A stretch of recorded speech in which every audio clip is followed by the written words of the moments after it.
la vida de David, un hombre conforme al corazón de Dios. Nos vamos a ver varios tópicos el día de hoy. Nosotros podríamos abordar el estudio de Primera de Samuel de una manera expositiva, verso a verso, de una forma temática, por las historias que presenta el libro. Podríamos tomar el libro y cogerlo por personajes, entonces Samuel, Saúl, David, pero nuestro propósito desde la teología bíblica es ver cómo todo el conjunto del libro y adicional a eso, toda la escritura, desde Génesis que comenzamos hasta ahora en Primera de Samuel que vamos, nos muestra el plan de redención, el plan de salvación, cómo nos muestra de alguna manera a Cristo y cómo nos muestra esas verdades escriturales del plan de salvación. Entonces nosotros no podemos desenfocarnos de ese objetivo que tenemos como curso, porque uno se puede ver tentado. De hecho, yo de manera inconsciente me sentaba a hacer precisamente esta clase y empezaba a retomar todos los momentos de la vida de David, ¿no? Como que cuando caigo en cuenta y digo, no, ese no es el propósito. No es el propósito del curso hablar minuciosamente de cada situación que pasó con David, sino ver en conjunto toda su vida cómo hace parte de ese plan maravilloso de salvación, pero por otro lado de esa revelación progresiva, pero además en David algo mucho de gran importancia, y es David como tipo de Cristo. Entonces, ese va a ser el objetivo que vamos a tener el día de hoy, pero vamos a partir desde donde quedamos. Habíamos hablado que en Primera de Samuel se ven tres protagonistas principales: Samuel, Saúl y David. Y hemos hablado que es la transición del tiempo de los jueces al tiempo de los reyes. Podemos hablar de un caos terrible a un orden maravilloso según lo había establecido el Señor. Ahora, pasar de ese caos a ese orden va a depender mucho, va a depender en gran manera de que los oficios que el Señor había establecido hasta ese momento se honraran y se hicieran de la manera correcta. Comenzando el libro con Samuel, hemos visto cómo él honró el oficio de profeta y de sacerdote. Él, el último juez de Israel, tuvo esos dos papeles y esas dos labores. Hizo labor de sacerdote, lo vemos ofreciendo sacrificios, lo vemos ministrándole al pueblo, orando delante de Dios por el pueblo. Esa es la labor del sacerdote. Pues también lo vemos como emisario, como heraldo, como mensajero de Dios en su característica o en su oficio, mejor, de profeta. Y esto es maravilloso porque la Biblia habla en muy buenos términos acerca de Samuel. Se honró estos oficios y estas labores importantísimas que de alguna manera mostraban a el que iba a devenir, que es el perfecto profeta, el perfecto sacerdote. Pero en esa labor o en ese propósito que tiene Dios de pasar del caos al orden, ya se han dignificado estos dos oficios que fueron tan descuidados en el tiempo de los jueces, pero estando en este tiempo de transición, aparece un hombre que deshonra por completo el oficio de rey, porque Saúl hizo cualquier cantidad de cosas menos hacer que la gente, el pueblo sobre el cual él se había puesto, lo había puesto Dios como rey más bien. No vemos a este señor gobernando en nombre de Dios. Él gobernó en nombre suyo propio. Puso un barniz de religiosidad. Él vivía de las apariencias. Y pues por esa razón, si el propósito de este libro es pasar del caos al orden, el mismo libro se va a encargar de mostrarnos a uno que se va a preparar para ser un buen rey para Israel, pero un buen rey en la medida de que teme a Dios y que por gracia fue escogido. Nosotros nos vamos a dar cuenta que la elección de David dista mucho. Es importantísimo que lo tengamos en cuenta, mis hermanos. Vamos a ver cómo el llamado de David dista mucho del llamado de Saúl. Dista mucho de todos los elementos sobrenaturales, pues es un llamado muy sencillo. dista de toda una parafernalia donde todo el mundo tenía puestos los ojos en Saúl cuando fue ungido e inmediatamente ejerció su labor. Porque David es ungido y pasan 13 años luego de su unción hasta que Dios mismo lo pone como rey. Entonces, esto es importante también tenerlo en cuenta. Pero también dista mucho de que no hay nada que de alguna manera pueda verse en David como maravilloso para ser ungido. Ni su fisionomía, ni su estatura, ni lo popular que era en medio del pueblo, ni porque lo amaran o porque lo odiaran, porque finalmente a Saúl lo amaban o lo odiaban, pero se sabía quién era Saúl. Ya fuera popular o impopular, toda la gente tenía en su boca el nombre Saúl. Eso no es lo que pasa con David. David, cuando es ungido, es completamente un anónimo. Es la opción menos posible o pronosticada que pudiese haber. Entonces, dista mucho la forma en que se establece a David como rey, y digo su unción, y la de Saúl, ¿ok? Y también esto dista mucho, mis hermanos, porque David, desde que es ungido, Dios lo llama porque Dios actúa en David. Si David es el hombre conforme al corazón de Dios, no es por él mismo, no es porque sean características que él tenga de manera innata, no, es porque Dios ha trabajado en David. Y a pesar de que ha trabajado en él, de que ha creado en él piedad, fe, dependencia de Dios, valentía y muchas otras cosas más, David va a necesitar de 13 años de espera y de paciencia. Porque aunque él se sabe rey de Israel, él no puede tomarse ese lugar a los codazos.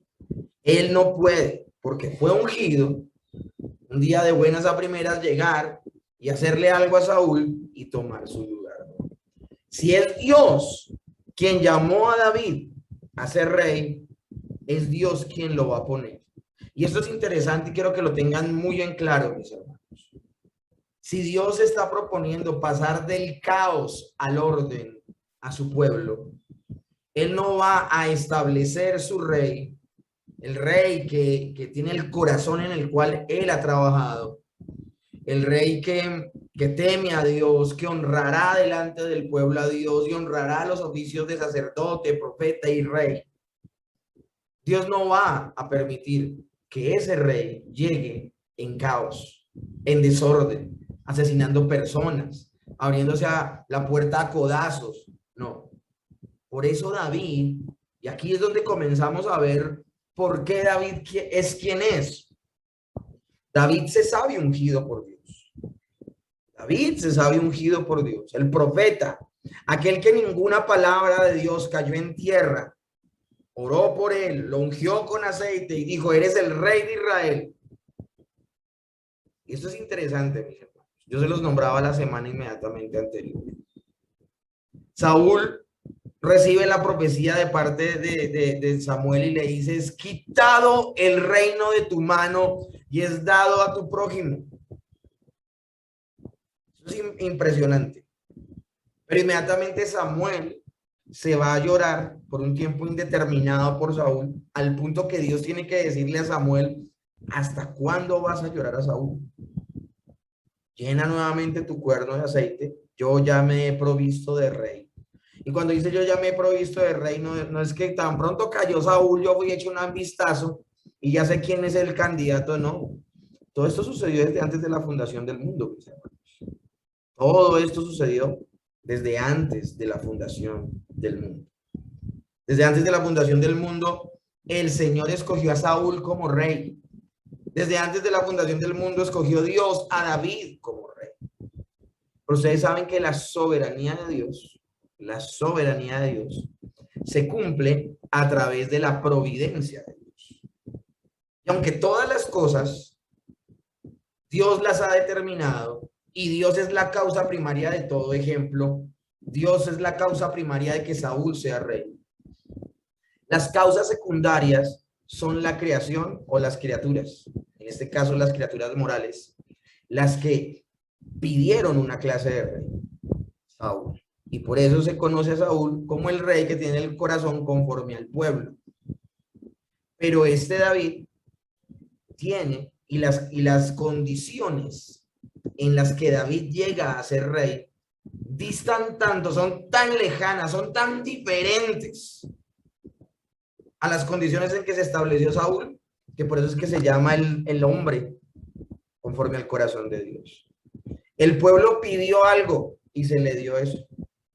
Entonces, el decreto de Dios se cumplió a través del pecaminoso deseo de los hombres de tener un rey conforme al de las naciones, y Dios se los entregó. Se cumplió su propósito. Ahora, lo tremendo del asunto, mis hermanos, es que con David no va a pasar lo mismo.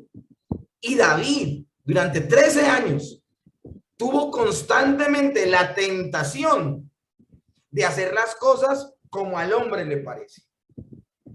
Tuvo en bandejita de plata en varias oportunidades a Saúl y él no movió un dedo. Mis hermanos, palabras más, palabras menos, y todo parecido con la realidad es pura conciencia. Saúl hizo las cosas tan mal, que Samuel le dijo: ya no eres el rey, ya Dios te depuso como rey. Saúl debió abandonar el trono, debió haber entregado. Moción de censura para Saúl. Eso fue lo que debió haber pasado. Él debió haber entregado el puesto, pero no lo hizo. Él prefirió las apariencias. Entonces se encuentran en una dualidad donde hay un rey depuesto y hay un rey ungido. Ahora, Dios conoce el corazón de Saúl y sabe que Saúl se va a aferrar al trono hasta el último suspiro, hasta el día de su muerte. Él sabía que había incumplido, pero él no va a soltar el trono. Pues David no va a caer en la misma tentación de hacer lo que los hombres le digan. Porque sus mismos valientes le van a susurrar al oído y le van a decir: mira, Dios te ha entregado a Saúl. Saúl en una cueva lo cogió ahí, sí, como dice el dicho, haciendo sus necesidades. Y no le hizo nada. En otra oportunidad lo encontró durmiendo y no le hizo nada. Solo cortó un pedacito del manto. Y dice que tan pronto cortó un pedacito que era como la muestra de que tuvo la oportunidad y no le hizo daño. Y que solo cortándole la puntica del manto su corazón se trastornó, porque en David no cabía la idea de tener que él mismo tomar cartas en el asunto para ser rey. Entonces, desde acá, desde el principio, mis hermanos, les estoy mostrando las diferencias categóricas que hay en las condiciones en que se establece a Saúl como rey y en las que se establece David como rey. La causa primaria siempre ha sido la misma, Dios. Pero la causa secundaria, las criaturas, en este caso morales, y sus buenas intenciones, como las de David, que nacían del corazón de Dios, o las malas intenciones con las que se llamó a Saúl, por un corazón endurecido y por querer ser parecidos a las otras naciones de la tierra, dieron a luz dos clases de gobierno completamente distintos. Ahora, mis hermanos, esto hasta ahora es la introducción. Imagínense. Esto hasta ahora es la introducción. Venimos de ver en Primera de Samuel 1, el nacimiento y ministerio de Samuel, y 2, la vida de Saúl. Vimos cómo Saúl es levantado por el Señor, pero lamentablemente se evidencia su corazón no regenerado al pecar contra Dios y ser quitado. Y hemos visto cómo finalmente el rey Saúl prefiere suicidarse porque se cree mejor que los filisteos, no siendo igual, no siendo diferente a ellos. Hemos también hablado desde el libro de Samuel, de Primera de Samuel, que la canción de Ana nos deja ver como una radiografía en general del libro. Dios se opone al orgulloso y exalta al humilde. Y lo tremendo del asunto, mis hermanos, es que esta dualidad la vamos a ver hoy precisamente, porque en el momento en que empieza la caída de Saúl, es que Dios levanta a David. ¿Por qué Dios no levanta a David tan pronto muere Saúl? porque Dios ya ha determinado algo, ya Dios había hablado, había dicho, ya tú no eres el rey. El reino te es quitado y es dado a tu prójimo que es mejor que tú. O sea, ahí ya fue. De ahí en adelante, ya Dios no está con él. Dios no lo acompaña en sus batallas, Dios no tiene nada que ver. Por eso Samuel deja de ver desde ese momento a Saúl. Entonces nosotros lo que vamos a hacer es que vamos a retomar la historia de Primera de Samuel desde ese evento y donde Dios llama precisamente a David. Nuestro personaje del día de hoy va a ser David. Que hayan esas diferencias en su llamado son categóricas, porque nosotros vamos a ver una característica en Saúl, orgullo, mientras que vamos a ver una característica en David, humildad. Y ese orgullo se ve en Saúl cuando a él le resbala la profecía de Samuel. Y nosotros vamos a ver en momentos de la vida de David donde van a llegar sus subalternos, pero que en el momento que esos subalternos son tomados por Dios como sacerdotes o como profetas, él ahí mismo se sujeta a ese oficio. Eso es humildad. Vamos a ver esa humildad que lo caracterizó desde siempre en su vida. Una persona que pastoreaba ovejas, una persona que ni fue contada para estar en una cena tan importante como en la cual iban a ser ungido el rey, el próximo rey de Israel. Pero eso no le importaba a él. Él quería agradar a Dios. Entonces vamos a ver cómo se cumple el cántico de Ana, porque a pesar del desastre y la maldad humana, Dios está cumpliendo su propósito en el tiempo. Hace 8 días atrás había como ese no entiendo cómo, si Saúl era el rey de los hombres, ¿por qué Dios lo escogió? Es precisamente esto. A pesar del desastre y la maldad humana, Dios está cumpliendo un propósito. Él tiene todo bajo control. Él está permitiendo todas las cosas. Al finalizar el tiempo de las preguntas, yo me quedé como con muchas cosas en la boca para hablar. Y una de ellas era precisamente, nosotros estábamos tratando, al yo tratar de darle respuestas a Marisela, estaba tratando de que entendiéramos en unos minuticos la soberanía de Dios y la responsabilidad humana. Y son dos fenómenos que están paralelos en la escritura, pero que explicarlos va a ser un cuento porque es un misterio. La soberanía de Dios, que Dios todo lo ha decretado desde antes de la fundación del mundo.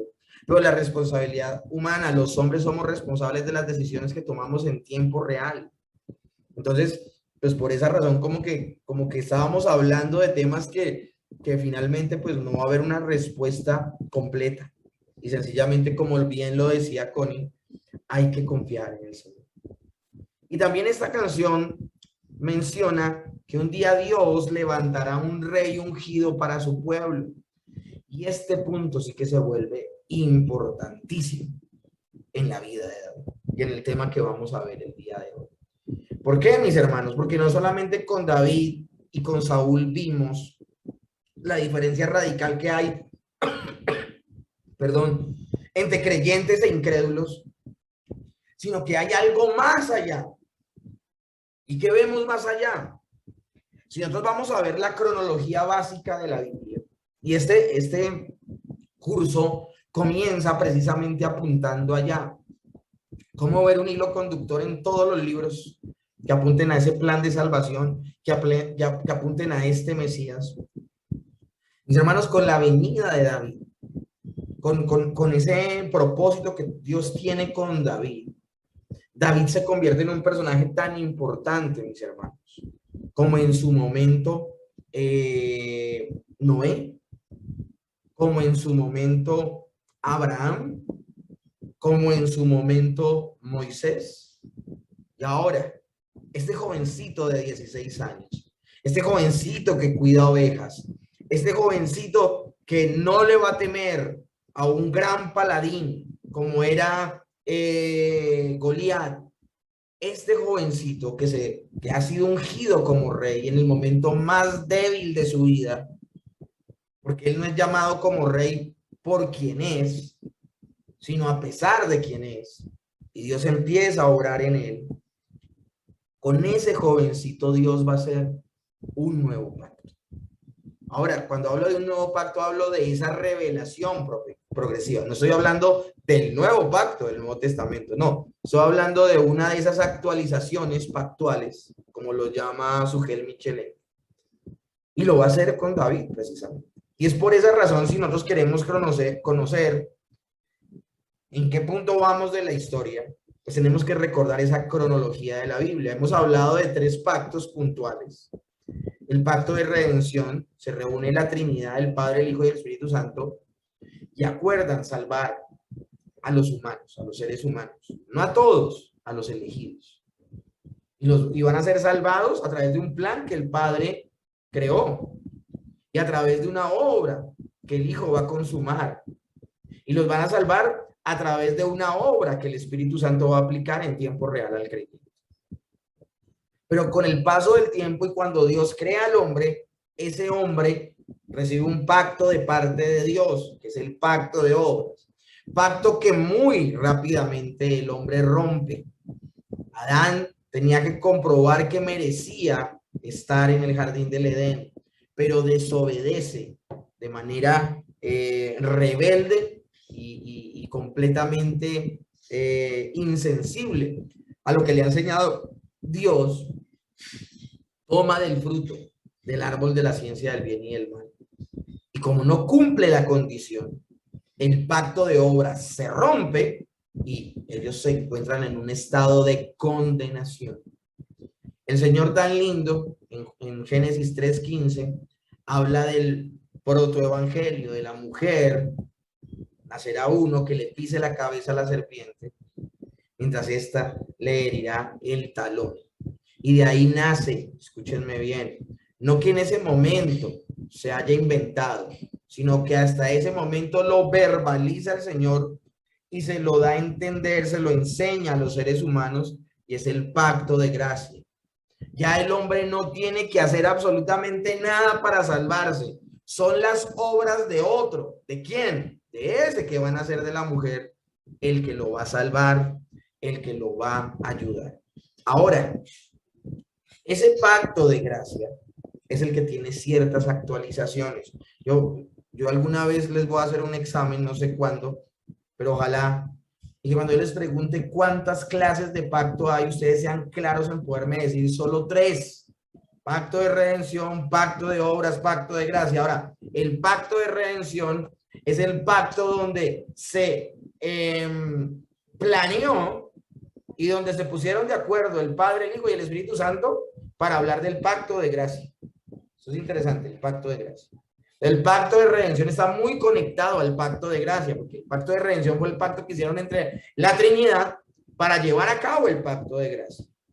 Si ustedes se dan cuenta, eso significa que el pacto de gracia no es un plan B, no es un plan de contingencia, no es el afán de Dios de tratar de arreglar las cosas que hizo mal Satanás. No, el Señor en ese decreto que hizo antes de la fundación del mundo, en ese decreto, entre todo lo que se decretó el pacto de redención. Fue allí donde sucedió. Obviamente, con el paso del tiempo, se establece antes del pacto de gracia el pacto de obras. El hombre falla. Entonces el Señor lo que hace es recordar lo que Él en su pacto eterno dijo.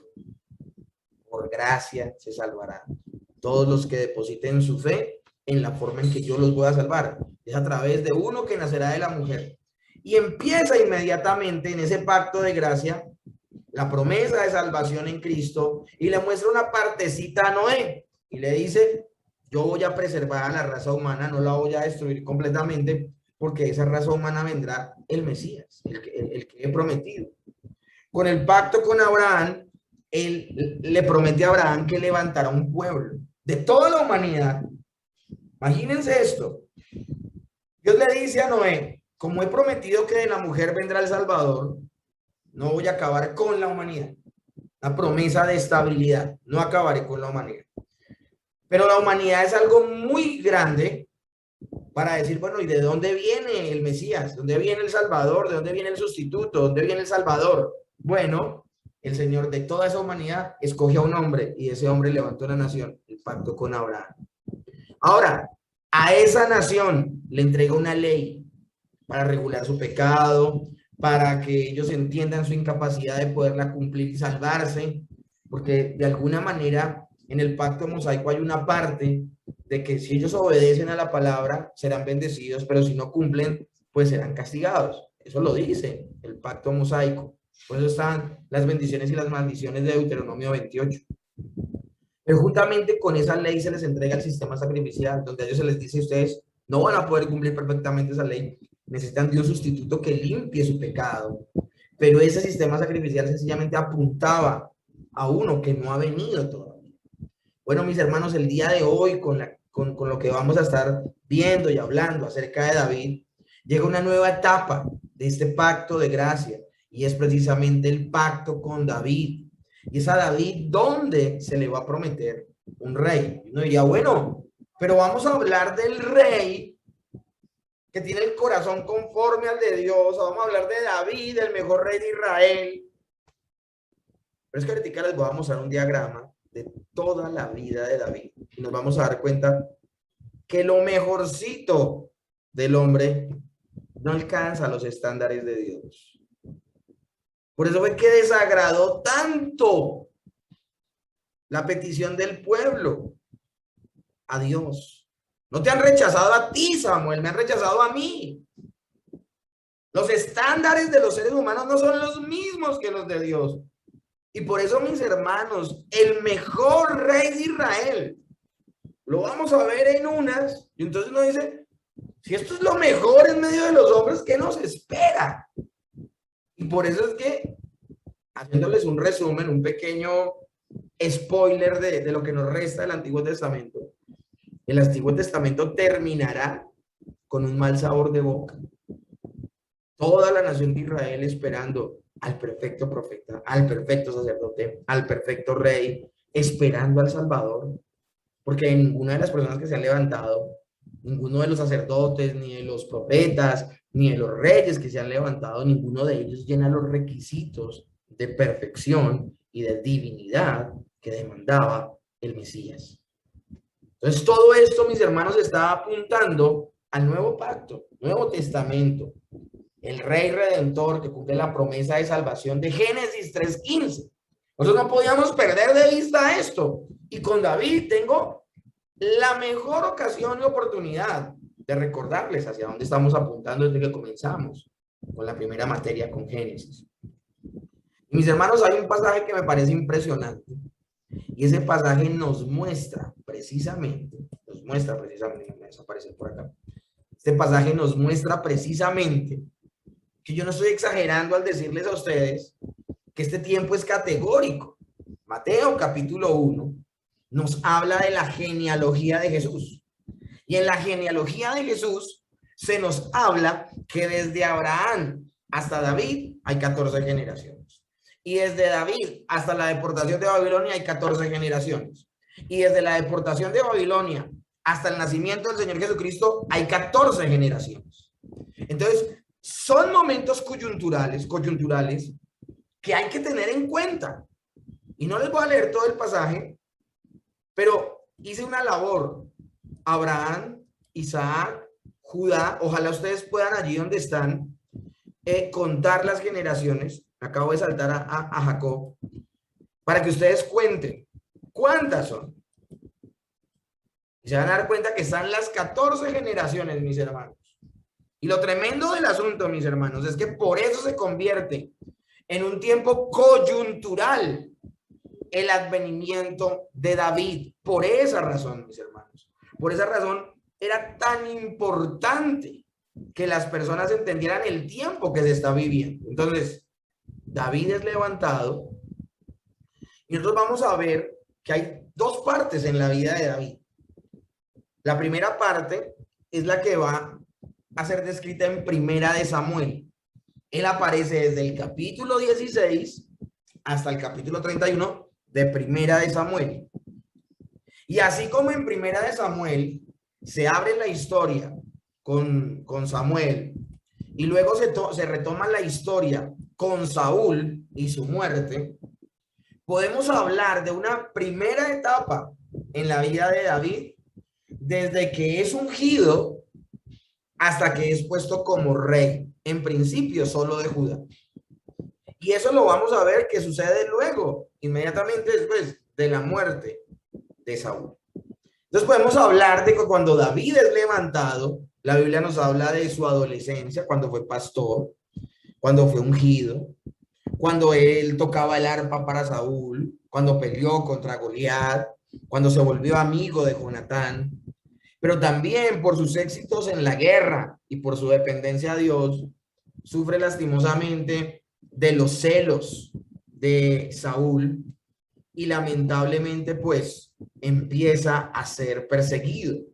Entonces huye de Saúl porque Saúl lo intenta matar 2 veces y él huyendo intentó vivir en todo lado, escondido en una cueva, pidió ayuda a algunos sacerdotes con comida y armas y finalmente termina hasta viviendo en medio de los fariseos, fingiéndose loco para que no lo mataran.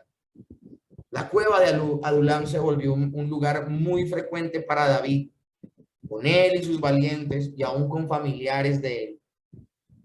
Nosotros si hablamos entonces de esa primera etapa de Primera de Samuel, se hablan solo de estas situaciones. Pero el día de hoy, mis hermanos, el día de hoy, más allá de quererles hablar a ustedes de las historias puntuales, lo que quiero hablarles es de lo que sucede y cómo se desarrolla el libro de Primera de Samuel, que es lo que estamos viendo. Primera de Samuel. Pero como queremos ver en general la vida de David, entonces me tengo que extender de alguna manera también a Segunda de Samuel y que veamos las cosas como con la panorámica general para poder entender la panorámica particular. Nosotros no podemos perder de vista que nuestro estudio es de teología bíblica y apuntamos a la persona de Cristo y al plan de redención. Es por esa razón que se vuelve tan pertinente hablar del pacto de Dios con David. Y esto, mis hermanos, aún lo demuestra el Señor Jesucristo. El Señor Jesucristo, cuando se refiere a David, dice lo siguiente. Lucas capítulo 20 del 42 al 44. Pues el mismo David dice en el libro de los Salmos, dijo el Señor a mi Señor, siéntate a mi diestra hasta que ponga a tus enemigos por estrado de tus pies. David pues le llama Señor. ¿Cómo entonces es su hijo? Aquí lo tremendo del asunto, mis hermanos, es que el Señor Jesucristo cita un salmo donde David escribe de él mismo, pero está escribiendo y en términos como que de manera profética deja de hablar de él y empieza a hablar de la pluralidad de Dios. Dijo el Señor a mi Señor, siéntate a mi diestra y pondré a tus enemigos por estrado de tus pies. Y este salmo es impresionante, mis hermanos, porque se le hacía bolas a todos los que lo leían. El judío promedio no tenía una iluminación clara en la Trinidad. Ellos habían todo el tiempo hablado de Deuteronomio, en el Shema, donde se habla de Jehová uno es. Ellos tenían en su cabeza que Jehová es uno y ellos nunca entendieron el misterio de la pluralidad divina, de que ese único Dios verdadero ha existido eternamente en 3 personas. Entonces, por esa razón no entendían este salmo. Este salmo está diciendo que el Padre le dice al Hijo. Eso es impresionante, una cosa impresionante. Ahora, el que lo está escribiendo es David, y David llama Señor a este que va a venir. Y por eso es que Jesús les dice, ¿cómo David, si es el padre, si es el ancestro del Mesías, por qué lo llama Señor? Está diciendo quién es mayor. ¿David es mayor o el Mesías es mayor? ¿David es mayor o el que había de venir, la promesa, el que se prometió en Génesis 3:15 es mayor? En los mismos términos el Señor Jesús habló de Abraham. Él dice, antes de que Abraham fuese, yo soy. El Señor nunca fue ambiguo en mostrar quién eran los patriarcas y quién era Él, quiénes eran los profetas y quién era Él, quién eran los sacerdotes y quién era Él. Él no va a ser entonces la excepción con quién eran los reyes y quién es Él. ¿Quién era el mejor rey de Israel? Que no solamente fue el mejor rey de Israel, sino que era ancestro del Mesías.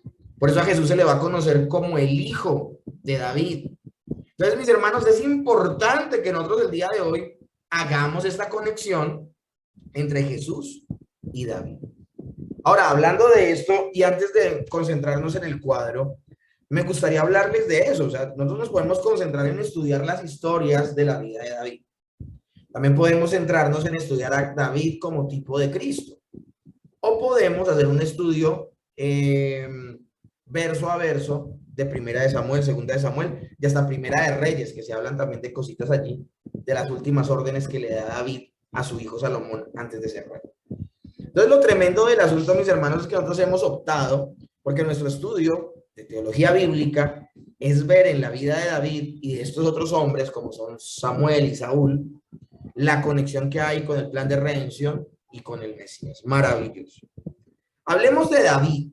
Y aquí yo me voy a extender no solamente a Primera de Samuel, sino me voy a extender a Segunda de Samuel también. Si ustedes se dan cuenta, bajo el cuadro están los eventos que suceden en Primera de Samuel y los eventos que suceden en Segunda de Samuel. Tengamos esto en cuenta. De hecho, en este cuadro no están mencionados con detalle todos los eventos. Algunos están escritos de manera general.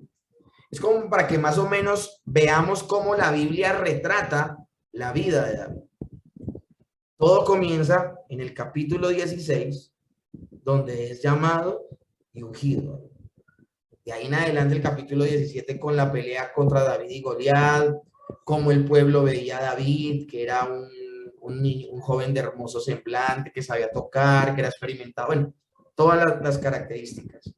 Pero esta primera etapa que ya les hablé en diapositivas anteriores, esa etapa donde David es levantado como adolescente, que es pastor, ungido, pelea contra Goliat, se vuelve amigo de Jonatán, pero luego que se vuelve un fugitivo, que huye de Saúl, que le dan pan y espada los sacerdotes, luego cómo habita y se tiene que fingir loco entre los filisteos y finalmente queda viviendo en la cueva de Adulam. Todo este periodo de la vida de David, que sucede del capítulo 16 al 31, sucede en vida de Saúl. Y en ese momento Saúl sigue siendo rey. Ahora, un rey en las condiciones que ya les he dicho, un rey de puesto, un rey que ya el Señor le ha quitado el reino, un rey que sabe que ya se ungió a una persona en su lugar. Y ese es el que le toca precisamente el arpa para espantarle los demonios.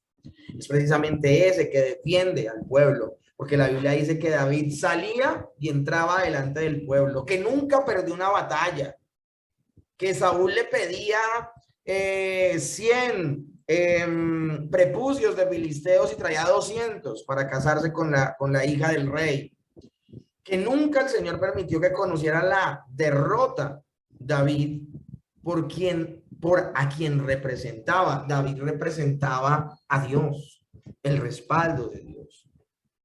Pero lamentablemente este hombre que está en su ocaso, Saúl, ve con malos ojos al rey ungido. El rey de puesto ve con malos ojos al rey ungido. El rey de puesto es rico. El rey de puesto tiene poder. El rey de puesto tiene influencia. El rey de puesto tiene el corazón del pueblo. ¿Quién es David? David, el rey ungido, es un jovencito. No tiene credibilidad. Y poco a poco, mientras pelea y batalla, el pueblo le empieza a tomar gran afecto. Pero el pueblo no va a respaldar una revolución, ni un acto de rebelión. Tampoco David se va a prestar para eso y por eso él prefiere huir, escapar y vivir como proscrito, cuando el verdadero proscrito era otro. Ahora, todo eso sucede en una etapa de David donde hablamos de que fue una etapa de David de obediencia. Ustedes están viendo el subtítulo más arriba, habla de obediencia. Y en ese periodo no solo sucede esto, sino que ya desde Segunda de Samuel capítulo 1 se ve a David siendo ungido como rey de Judá en Hebrón y dura 7 años y medio como rey solamente de Judá. Pero luego de 7 años y medio es ungido como el rey de todo Israel, de todas las 12 tribus de Israel, y dura 33 años siendo rey de todo Israel. Eso sumado a los 7 años, nos da un reinado de David de 40 años, que lo cubre todo segunda de Samuel, si se está dando cuenta. Ahora, el libro empieza a hablar de generalidades y empieza a hablar de sucesos espirituales, políticos y estrategias para la guerra, que esto sucede del capítulo 1 al 8. Pero luego, en segunda, y aquí, en esto, en la parte espiritual es donde se da el pacto con David. El pacto de Dios con David, segunda de Samuel, capítulo 7, nunca lo olviden, nunca lo olviden. Lo tremendo del asunto, mis hermanos, es que a partir del capítulo 11 ya se ve la desobediencia de David. Y en la única cosa que él fue derrotado, no fue derrotado en el campo de batalla, pero sí fue derrotado en su moral. Y la Biblia nos va a hablar de su pecado, de su adulterio, de su conspiración, de su asesinato. Él nos va a hablar de ahí en adelante, la escritura nos va a hablar de los problemas que vinieron a la vida de David consecuencia de su pecado, su castigo y las frustraciones más profundas que hubo en la vida de David. Consecuencias a nivel familiar, consecuencias a nivel nacional y consecuencias aún a nivel personal en su carácter. David no llegó a ser el mismo de antes hasta que confesó su pecado, hasta que se rindió delante del Señor y hasta que aceptó pues que había pecado gravemente contra Dios.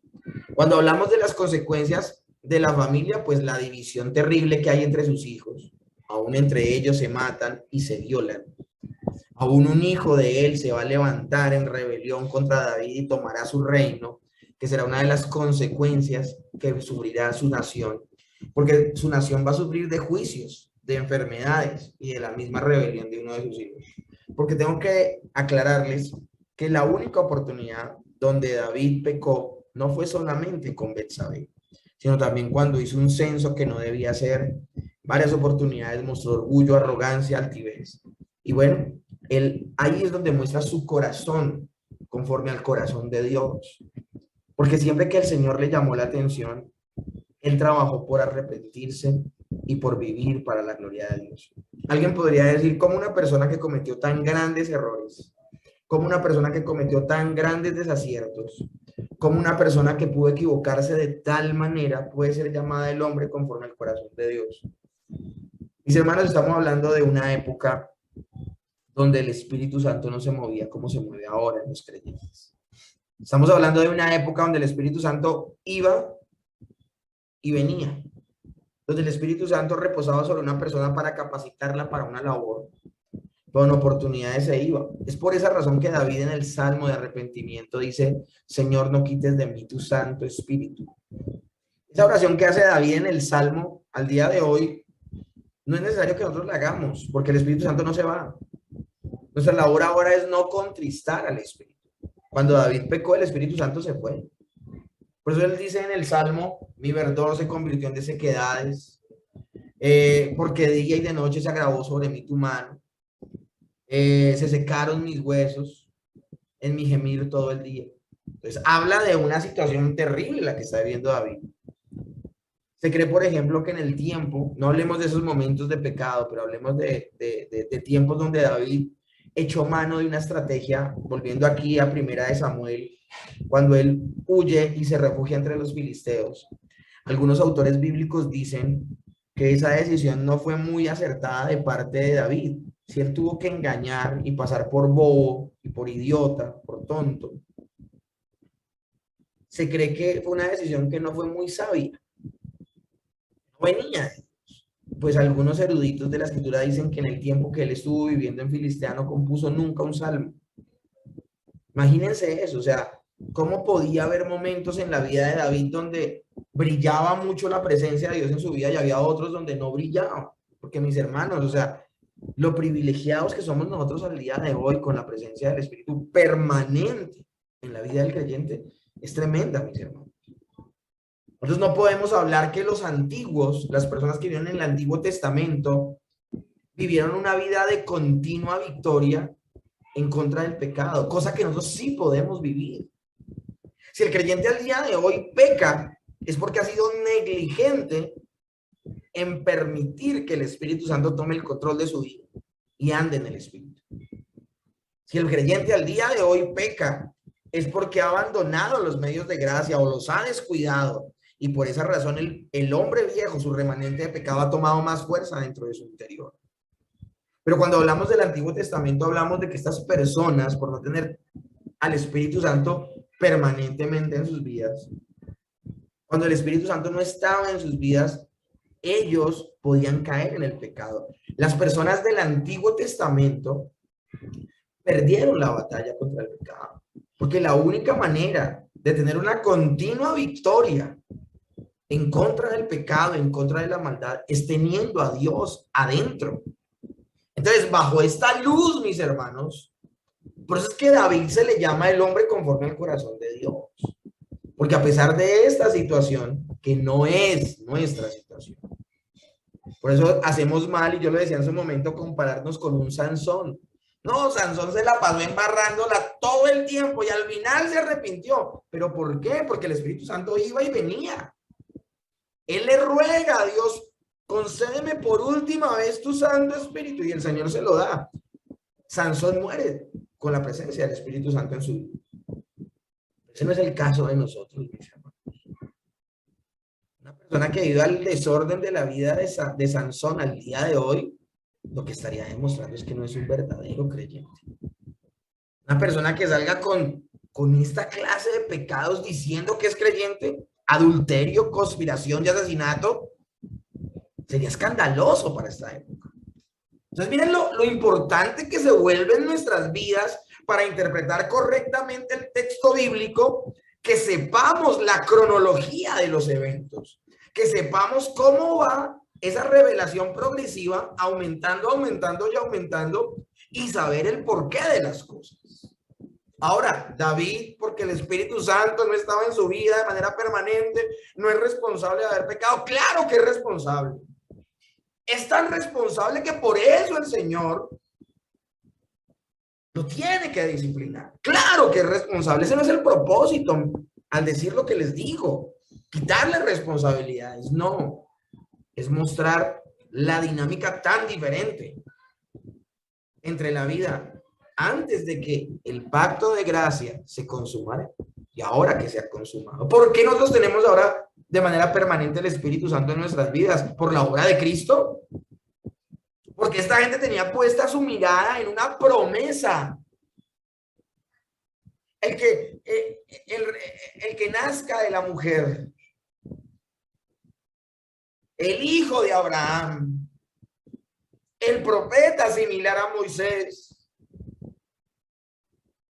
y ahora el hijo de David, porque eso es lo que se le va a prometer a David. Nacerá uno cuyo reino no tendrá fin. Y él vendrá, luego de una larga lista de sucesión de reyes, él vendrá. Y por eso, mis hermanos, es tan importante al día de hoy meditar en la vida de David. Es tan importante meditar en la vida de David. Yo creo que, mis hermanos, vamos a irnos a varias clasecitas de David. El día de hoy, todas las diapositivas que tenía preparadas para darle, no se las voy a poder dar hoy. Se alargaría esto mucho, porque yo quiero hablarles precisamente del pacto con David.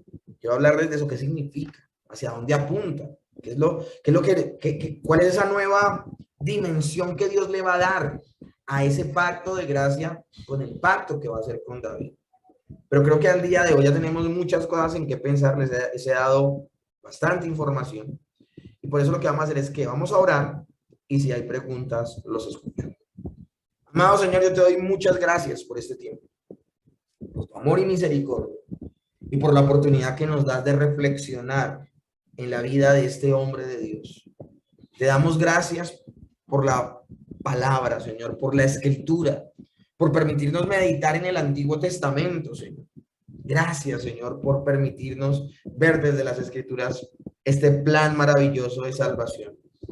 Y en cada uno de estos personajes, algo de la salvación, del plan como tal, y aún, como en el caso de David, de la misma persona de nuestro Señor Jesucristo. Te damos muchas gracias, te amamos y te bendecimos en el nombre de Jesús. Amén. Y